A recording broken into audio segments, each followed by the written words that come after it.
Hey guys, I'm sure you've been on the internet this week, but if you haven't, the long-awaited Sonic the Hedgehog trailer dropped, and it is rough. I say long-awaited because we've been receiving some promotional material and information on the movie in the past couple months, and people are pretty nervous to see what this movie's all about. Oh, Jesus, that gets me every time. How the hell did we get here, though? I thought Sonic just used to be a rad hedgehog who talked shit and saved animals. So what's the big fuss with the movie anyway?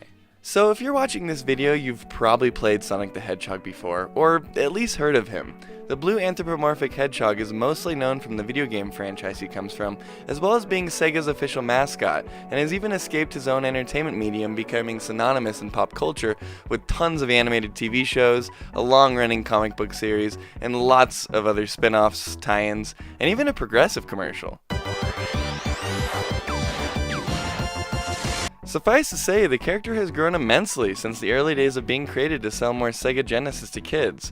Or Genesci, maybe? Anyway, Sega originally came to a young team of artists and developers to create a mascot for the company that could compete against Nintendo's bigwig himself, Mario. To tackle a character as instantly recognizable as Mario, though, they really needed something that would appeal to everyone. So they looked to classic cartoon characters, mocked up quite a few different designs, and eventually settled on the blue hedgehog with the attitude we all know today. And things were great for a while. We had 3 mainline games on the Sega Genesis, a somewhat decent cartoon series, tons of spin-offs like I said earlier, but nothing good can stay that way forever, unfortunately. Eventually, with technology moving on, Sega decided it was time for Sonic to move on too, and, well, it just hasn't been the same since then. Since his move over to 3D, Sonic has not had it quite as easy as some other game mascots have. For some reason, the blue blur just didn't translate over to 3D gameplay well, whether it be a lack of care on Sega's end, or maybe the chaotic nature of his speed-based gameplay.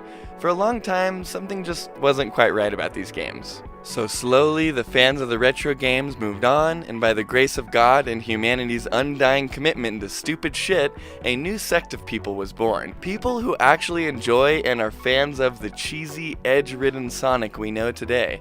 Yep, believe it or not, there are real-life people out there who have been buying Sonic games in the last 20 years, and enjoying them. I'm not saying that they are furries, but they're probably furries. I gotta admit, we've come a long way since something like Sonic 06, though. I actually used to be really into the Sonic Adventure games and maybe even owned Shadow the Hedgehog. Look, we all have moments that we're not proud of, and I'm happy to say that next year marks my 15 years Shadow sober. Alright, so one quick history lesson later, it's 2019, and other than the beautifully crafted Sonic Mania, most of us probably see Sonic as a bit of a meme at this point.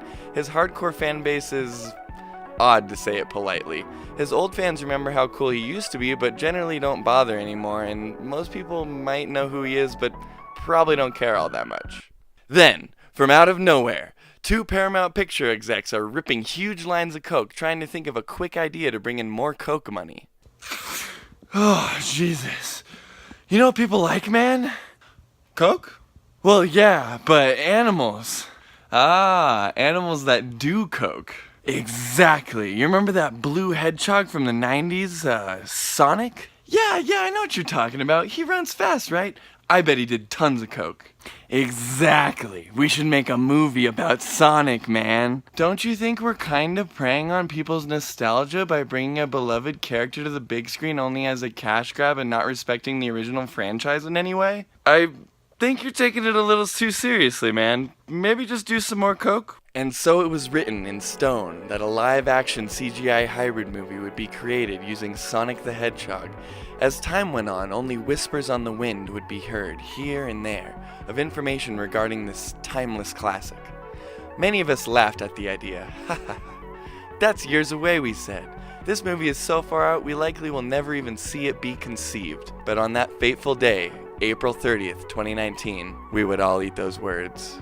The Sonic the Hedgehog trailer dropped, and at last we could all get eyes on what was in store for this video game movie, which as we all know turned out really good more often than not. And it was bad. It was really, really bad. Alright, the first and most blaringly obvious issue with this whole thing is Sonic himself. What happened here? Why would you design Sonic to look like he's going through some awkward puberty phase? It looks like his legs grew faster than his torso, and now he has to put up with all the girls at his high school calling him chicken legs. Screw you too, Courtney! You look like fucking Tyrion Lannister waddling around like that all day. Anyway, other than the immediate disgust that swells in my stomach every time I'm forced to lay eyes on this monster, there is some stuff that I'm not totally mad about.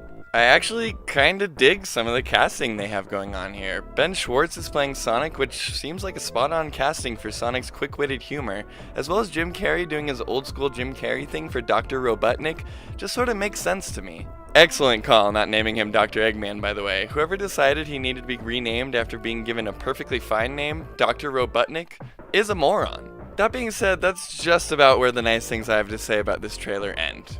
Not only does Sonic have teeth for some reason, seriously, it looks like he just got his braces off.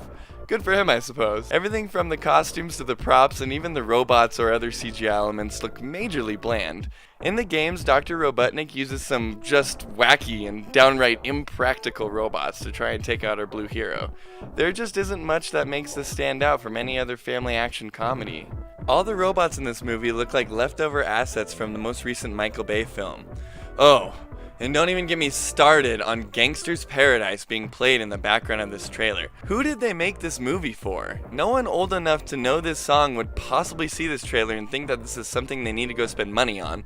And most people under the age of 20 don't know or care about who Coolio is. Anyway, during the runtime of the trailer, they place a ton of emphasis on how Sonic apparently sheds regularly throughout the film, and these hairs look like they're imbued with electricity or something.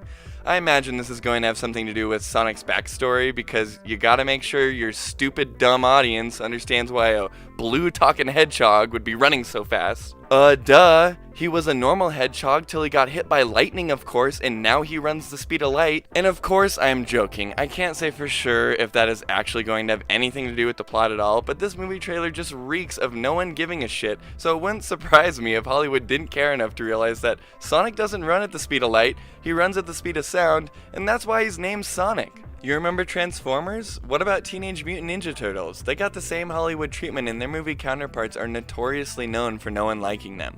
It's crap like this that make people think that video games, comic books, and cartoons are only for kids. I know they spent the money, 90 million big ones, but why bother spending time on actually creating something competent when you're just looking for a return investment? And it's not even like you can say it's a kids movie, so it doesn't matter. Pokemon seems to be doing a pretty damn good job at appealing to a mass market and not completely destroying their IP in the process. The overall reception to the Detective Pikachu trailers has been insanely positive. It could quite possibly be one of the first good movies based off a video game pretty much ever. Or even look at something like the MCU or Star Wars. Say what you will about these franchises nowadays, but there are hundreds, if not thousands of people working on these movies that genuinely admire the work, grew up with it, and are spending their time trying to make these things special. That being said, take what I have to say with a grain of salt, of course. Video game movies have never been good, and it's not surprising that they picked Sonic of all characters to ruin on the silver screen. It would just be cool to see more directors and studios put some love and effort behind films based on games and other nerdy franchises. There are clearly talented people out there willing to work on this stuff, especially Sonic of all things. Just look at the huge outpour from artists and talented people on Twitter using their personal time to fix your mistakes. And that's just from you releasing a stupid trailer. This means something to people, and it should mean something to the people working on it too. Alright, so this is generally the part of the video where I, crack some jokes and kind of ease us out of the video. But last night, actually, the director of the Sonic the Hedgehog film, I believe his name is Jeff Fowler, he tweeted out that they're actually going to be fixing the character model for Sonic, which is clearly something I was bitching about for the last, whole video. So I kind of wanted to go over that really quick. Obviously, that's kind of crazy that a bunch of people just complained on Twitter, and then Paramount Pictures is going to be fucking changing shit in their movie. That's pretty crazy to me. That being said, if they do change it, that's great, but I'm just kind of nervous, like, how much are they actually going to be able to change it? They have a whole movie put together already, supposedly. Well, they're going to have to go through every fucking scene and change Sonic. It just doesn't seem... I'm skeptical, for sure. I'm excited if they can actually get, something together and make it better. I think that's great.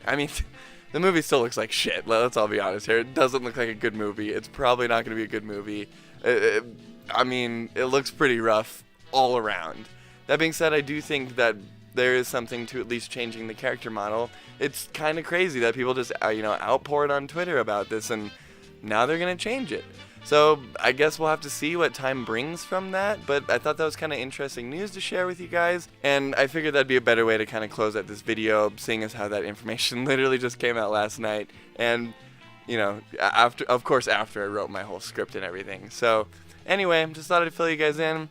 I'm Brandon. This was Digital Therapy, specifically the Digital Therapy Show. Thanks for joining me. I really, really appreciate it. Have a kick-ass week, everybody. Peace out.